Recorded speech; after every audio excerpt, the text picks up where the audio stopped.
ലോകം നിയന്ത്രിച്ചുകൊണ്ടിരിക്കുന്നവർ എന്ന് നമ്മൾ വിചാരിച്ചിരുന്ന പലരുടെയും മുഖംമൂടി അഴിഞ്ഞുകൊണ്ടിരിക്കുകയാണ്. എപ്സ്റ്റൈൻ ഫയലുകൾ കേവലം കുറച്ച് പേരുടെ ലിസ്റ്റ് ഔട്ട് മാത്രമല്ല, പണവും സ്വാധീനവും ഉണ്ടെങ്കിൽ ഏതു പാതാളത്തിലും തങ്ങൾ സെക്യൂറാണ് എന്ന് വിശ്വസിച്ച ഒരു വിഭാഗത്തിൻ്റെ അഹങ്കാരത്തിൻ്റെ രേഖകളാണ്. പൊളിറ്റിക്സും സിനിമയും ബിസിനസ്സും എങ്ങനെ ഒരു അധോലോകമായി മാറുന്നു എന്നതിൻ്റെ ഏറ്റവും വലിയ തെളിവ്. എന്താണ് ഈ എപ്സ്റ്റൈൻ ഫയലുകൾ? അമേരിക്കയിലെ കോടീശ്വരനായിട്ടുള്ള ജെഫ്രി എപ്സ്റ്റൈൻ എന്ന വ്യക്തി നടത്തിയ മനുഷ്യക്കടത്തും പീഡന കേസുകളുമായി ബന്ധപ്പെട്ട് വർഷങ്ങളായിട്ട് കോടതിയിൽ രഹസ്യമായി സൂക്ഷിച്ചിരുന്ന രേഖകളാണിത്. ഇതിൽ 150-ലധികം പ്രമുഖരായിട്ടുള്ള ആൾക്കാരുടെ പേരുകളുണ്ട്. അത് വെറും ഒരു ഗോസിപ്പ് ലിസ്റ്റൊന്നും അല്ല കേട്ടോ, മറിച്ച് വർഷങ്ങളായിട്ട് മൂടിവെക്കപ്പെട്ട സത്യങ്ങൾ പുറത്തു കൊണ്ടുവരുന്ന നിയമപരമായിട്ടുള്ള എവിഡൻസ് ആണ്. ഹോളിവുഡിലെ വമ്പൻ സ്റ്റാറുകളും അമേരിക്കൻ പ്രസിഡന്റുമാർ പോലും ഈ വിവാദ ചുഴിയിലാണിപ്പോൾ.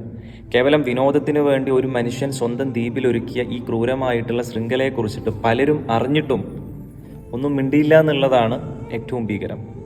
ഇവിടെയാണ് നമ്മൾ ചിന്തിക്കേണ്ടത്, ധാർമ്മികതയുടെ അതിർവരമ്പുകൾ മാഞ്ഞു പോകുന്ന സമയത്ത് മനുഷ്യൻ എത്രത്തോളം മൃഗതുല്യനായി പോകുന്നുള്ള കാര്യം. ഖുർആനിലെ സൂറത്തുൽ അലഖിൽ ഒരു ആശയം പറയുന്നുണ്ട്, മനുഷ്യൻ സ്വയം പര്യാപ്തനാണെന്നും സമ്പന്നനാണെന്നും തനിക്ക് മുകളിൽ ആരുമില്ല എന്നൊക്കെ തോന്നി തുടങ്ങുന്ന സമയത്ത് മനുഷ്യൻ അതിക്രമങ്ങളിലേക്ക് വഴിവെട്ടി തുടങ്ങും. സമ്പത്തും പദവിയും വർദ്ധിക്കുമ്പോൾ ഞാൻ ആരോടും മറുപടി പറയേണ്ടവനല്ല എന്ന അഹങ്കാരം മനുഷ്യനെ പതുക്കെ അന്ധനാക്കി തുടങ്ങും. ഈ എപ്സ്റ്റൈൻ ഫയലുകളിലും നമ്മൾ കാണുന്ന ഇതൊക്കെ തന്നെയാണ്.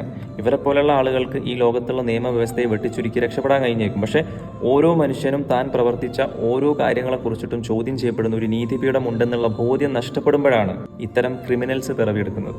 ഇരകളായിട്ടുള്ള പെൺകുട്ടികളുടെ കണ്ണുനീര് കൊണ്ട് കെട്ടിപ്പടുത്ത ഒരു കൊട്ടാരവും നിലനിൽക്കൂല, പൊളിഞ്ഞു പോവും. എപ്സ്റ്റൈൻ ഫയൽസ് എന്ന് പറയുന്ന ഒരു തുടക്കം മാത്രമാണ്. ഈ ധാർമ്മികതയുടെ അടിത്തറയും ദൈവഭയവും ഇല്ലെങ്കിൽ മനുഷ്യൻ എത്രത്തോളം അധപ്പതിക്കുമെന്നതിൻ്റെ ഏറ്റവും വലിയൊരു എവിഡൻസ് ആണ് സംഭവം. ഇവിടെയൊക്കെയുള്ള പ്രശ്നം എന്താണെന്ന് വെച്ച് കഴിഞ്ഞാൽ, നിയമങ്ങൾക്കും ക്യാമറകൾക്കും അപ്പുറം തന്നെ നിരീക്ഷിക്കുന്ന ഒരു ശക്തി ഉണ്ടെന്നുള്ള ബോധ്യം നഷ്ടപ്പെടുമ്പോഴാണ് മനുഷ്യൻ സഹജീവികളെ വേട്ടയാടുന്ന ഒരു ബുദ്ധിയുള്ള മൃഗമായിട്ട് മാറുന്നത്. നീതി ചിലപ്പം കാലം തെളിയിച്ചില്ലെന്ന് വരും, പക്ഷേ കാലത്തെയും സംവിധാനിച്ച കാലാതീതനായ റബ്ബിൻ്റെ മുന്നിൽ നീതിക്ക് വഴിമാറി നടക്കാൻ കഴിയില്ല. നിസ്സഹായരായിട്ട് സങ്കടം കൊണ്ട് കരഞ്ഞ കണ്ണുകൾ സന്തോഷം കൊണ്ട് കരയുന്ന ഒരു ദിവസമായിരിക്കും അത്, ഇൻഷാ അല്ലാഹ്.